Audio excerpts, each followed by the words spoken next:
Page 252, Chapter 8, Section 1, The First President, American Diary.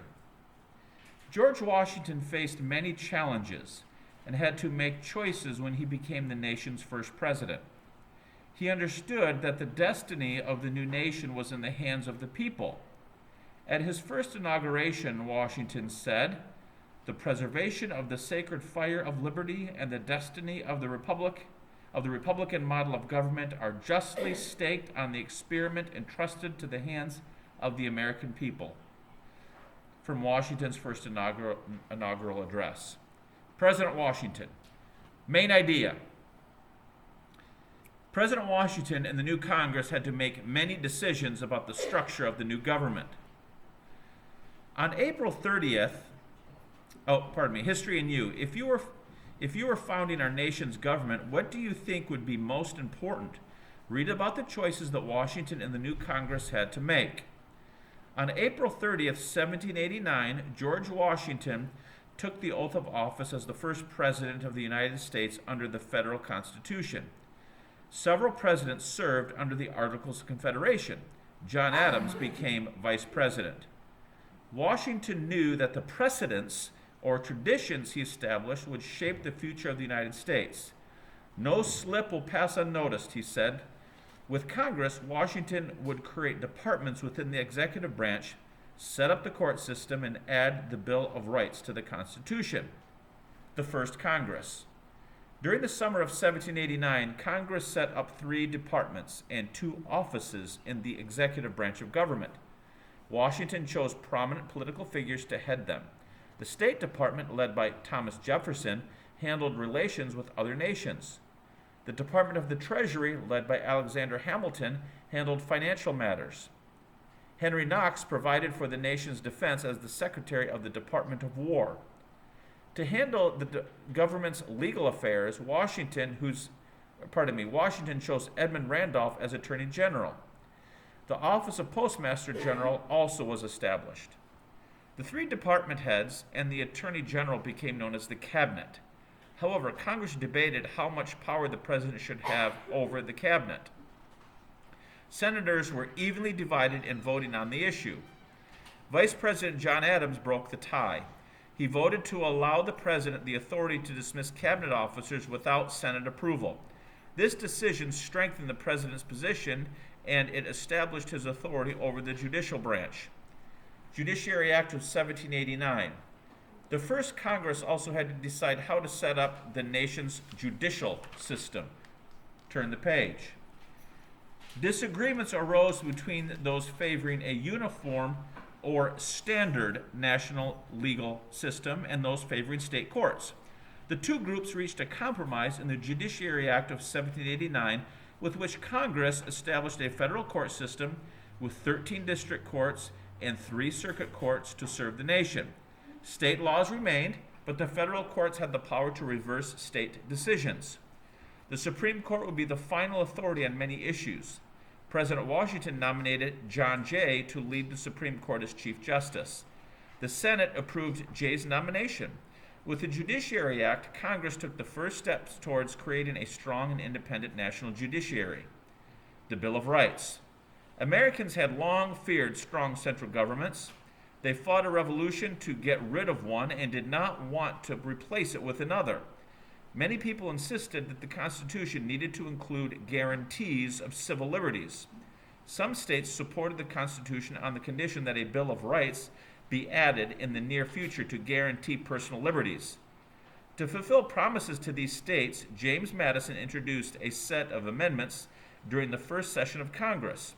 Congress passed 12 amendments, and the states ratified 10 of them.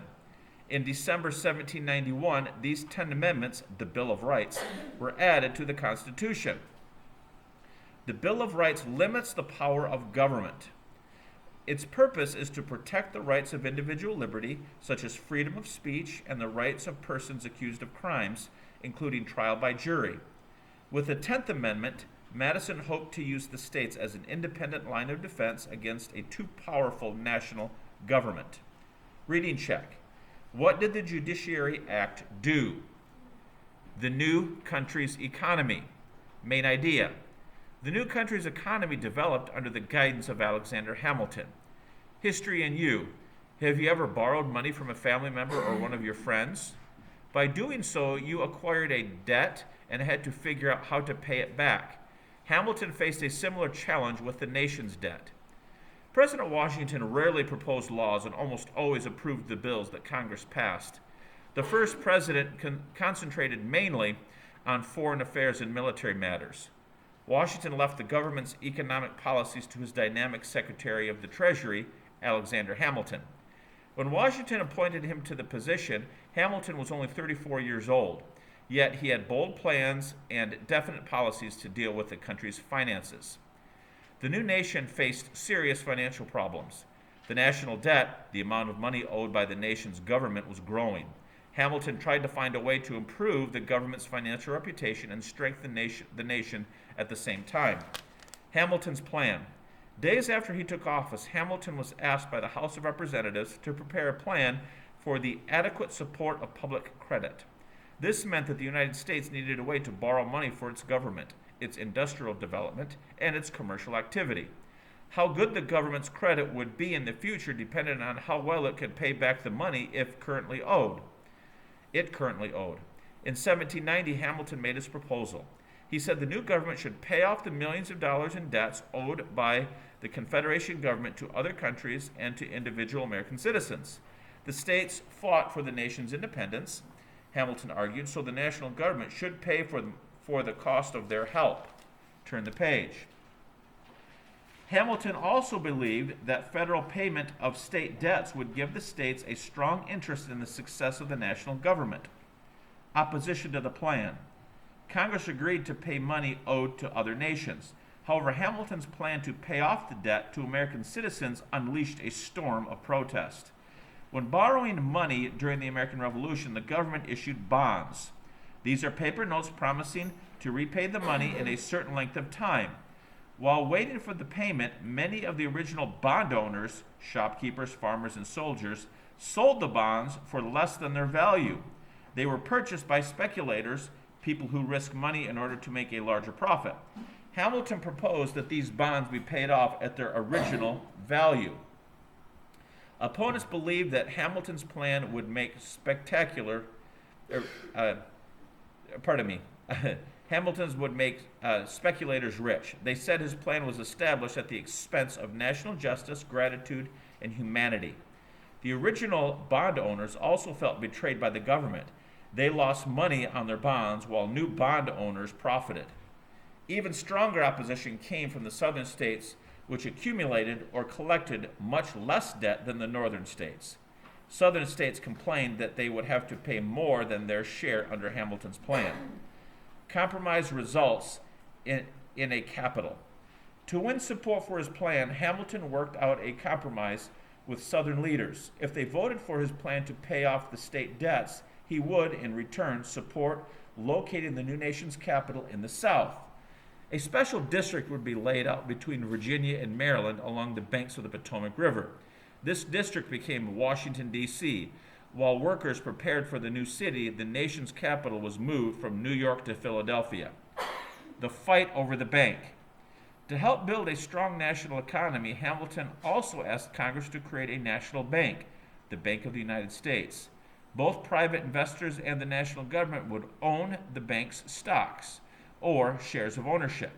In 1792, only 8 other banks existed in the nation, all of them established by the states. Madison and Jefferson opposed a national bank, believing it would benefit the wealthy. They also charged that the bank was unconstitutional or inconsistent with the Constitution. Hamilton agreed that the Constitution did not specifically say a bank could be created. However, he argued Congress still had the power to do so. Washington agreed and a national bank was created. Tariffs and taxes. Hamilton believed that agricultural America would benefit from more manufacturing. He proposed a tariff, a tax on imports, to protect new American industries from foreign competition. The South, having little industry, opposed such tariffs. Hamilton, however, won support in Congress for low tariffs, which raised money rather than protected industry. Hamilton's plan also called for national taxes to help the government pay off the national debt. At Hamilton's request, Congress approved a variety of taxes, including one on whiskey distilled in the United States. Hamilton also planned to give the national government new financial powers. Opponents, such as Jefferson and Madison, however, feared a strong national government run by the wealthy. Their vision of America was very difficult. Reading check. Summarizing. Summarize Hamilton's plan for building the nation's economy. Section 1 review. Vocabulary. Define the following: precedent, cabinet, uniform, national debt, bond, accumulate, unconstitutional, tariff. Number 2, discussing how did the first Congress support President Washington in establishing the executive branch. Number 3, summarizing. Why did Madison and Jefferson disagree with Hamilton's proposal for a national bank? What was the outcome? Number 4, diagramming. Use a diagram like the one below to show the court system established by the Judiciary Act of 1789. List the 2 levels and explain their powers. Last question, essential. What were the precedents that Washington established as the first president of the United States?